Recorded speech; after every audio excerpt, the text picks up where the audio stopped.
Hello everyone, welcome to my YouTube channel. Myself Krishna Patel. As we know that we were learning about Merchant of Venice, we are aware from that कि merchant of Venice में सिर्फ long answer आता है 8 marks का, तो बहुत ही ज़्यादा important है जो आज मैं बताने वाला हूँ आप लोग को। साथ ही साथ आपको बता दूं कि मैं सिर्फ और सिर्फ 5 और 6 max to max 6 long answer लिखाऊंगा जिनमें से आपके बोर्ड एग्जाम में आ जाता है। और ये मेरा दावा है कि इससे इजी लैंग्वेज आपको नहीं मिलेगी, तो आप लोग मेरे साथ साथ पढ़ते चलिए। अगर आपको समझ में आता है तो, नहीं आता है तो आप पूछ सकते हैं, नहीं आता है तो पूछिए। सही कहा ना बेटा? ओके, आइए बेटा। Long answer of cascade scene. Cascade का मतलब क्या होता है? आप बॉक्स भी कह सकते हो इसको, संदूक भी कह सकते हो इसको, डिबिया भी कह सकते हो इसको, सिंगारदानी भी कह सकते हो। 3 नाम: संदूक, डिबिया, सिंगारदानी।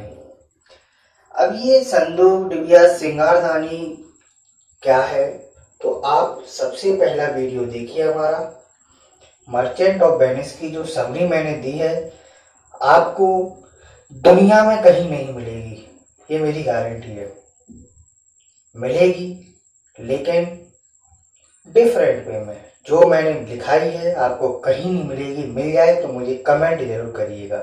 चलिए, कैस्केड सीन जो है वो बेटा, जब पोर्सिया की शादी होती है तो उनके पिताजी ने एक वसीयतनामा लिखा था जिसमें मेंशन किया था कि मैं 3 कैस्केड रखूंगा जिसमें हमारी पुत्री पोर्सिया की पिक्चर होगी, और जो पर्सन उस पिक्चर को फाइंड आउट करेगा he is married to her daughter.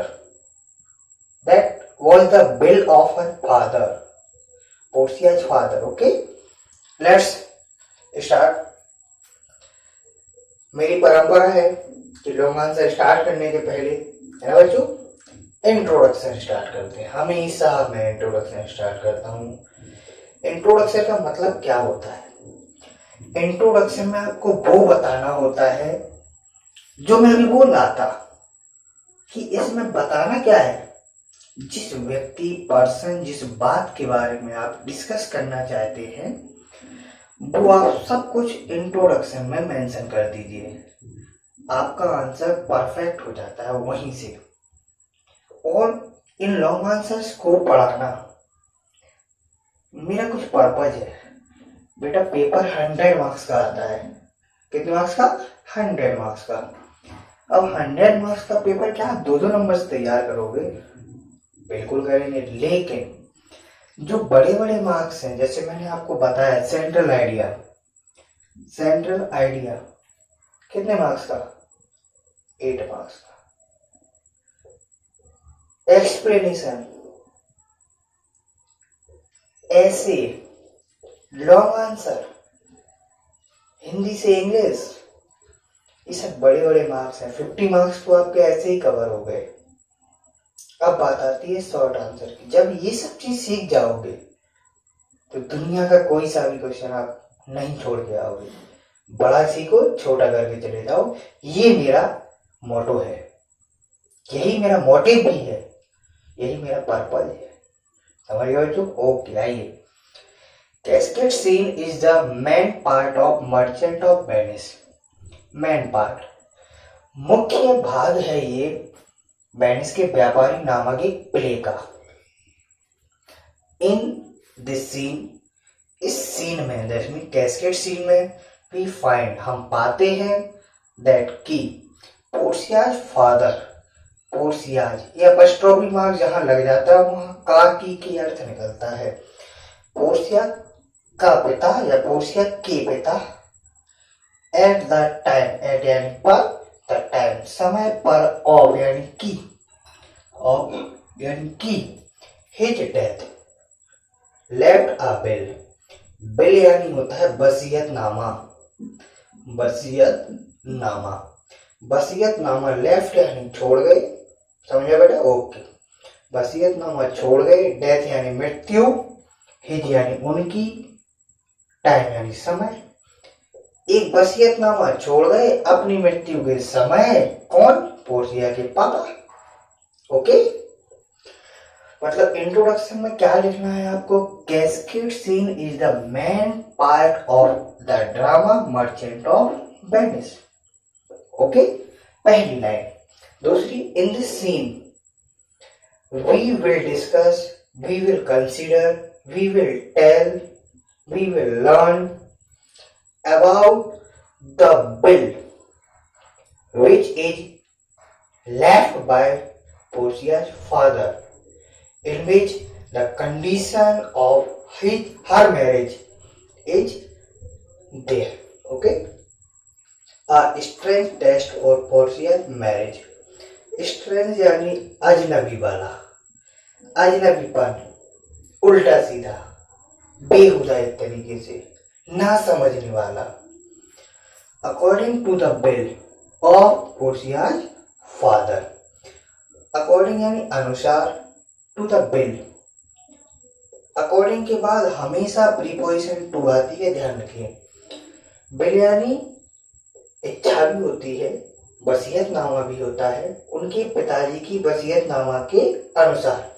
She had to marry, has to, have to और हैड टू, पढ़ेगा, पढ़ता, उसको शादी करनी पड़ेगी।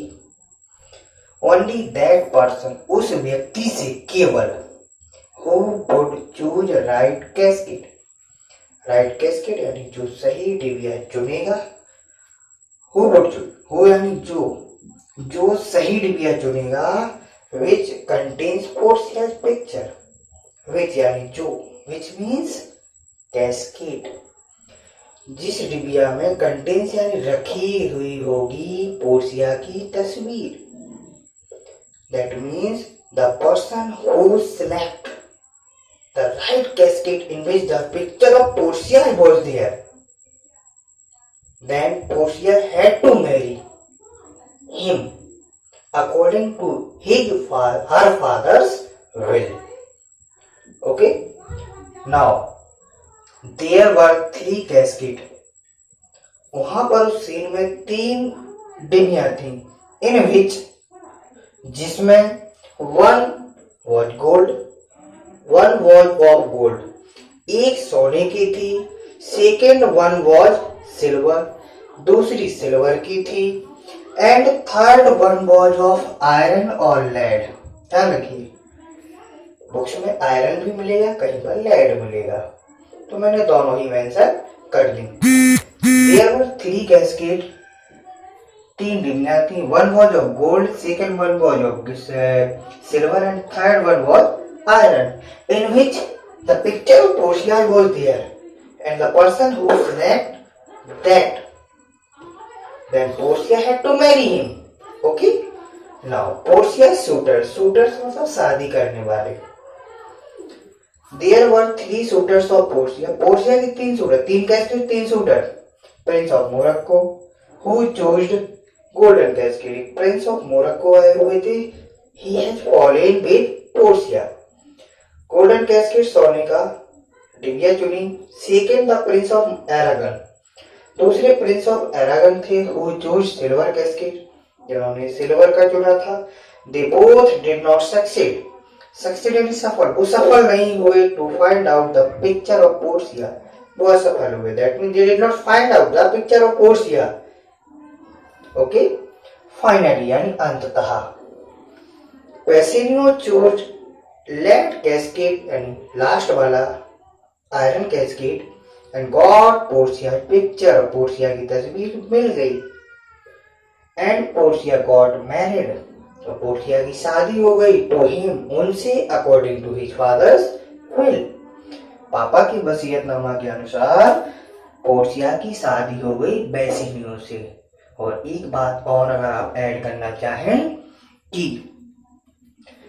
they were already loved to each other but they did not got married due to his father's will because there was a condition and no one can break up the condition of her or his father at that time or today also. You can mention that point also. Now 75 words में आपको answer लिखना होता है, तो मैं मानता हूं कि इतना काफी है आपके लिए। तो आप लोग इसको स्क्रीनशॉट के माध्यम से नोट डाउन कर लीजिएगा। और अगर आपको समझ में आया हो तो फिर से मेरा सजेशन और रिक्वेस्ट है कि ज़्यादा से ज़्यादा ज़रूरतमंद बच्चों को शेयर करें, आप सब्सक्राइब करें, करवाएं, कमेंट करें, और नहीं पसंद आए तो भी कमेंट करें। Thank you so much.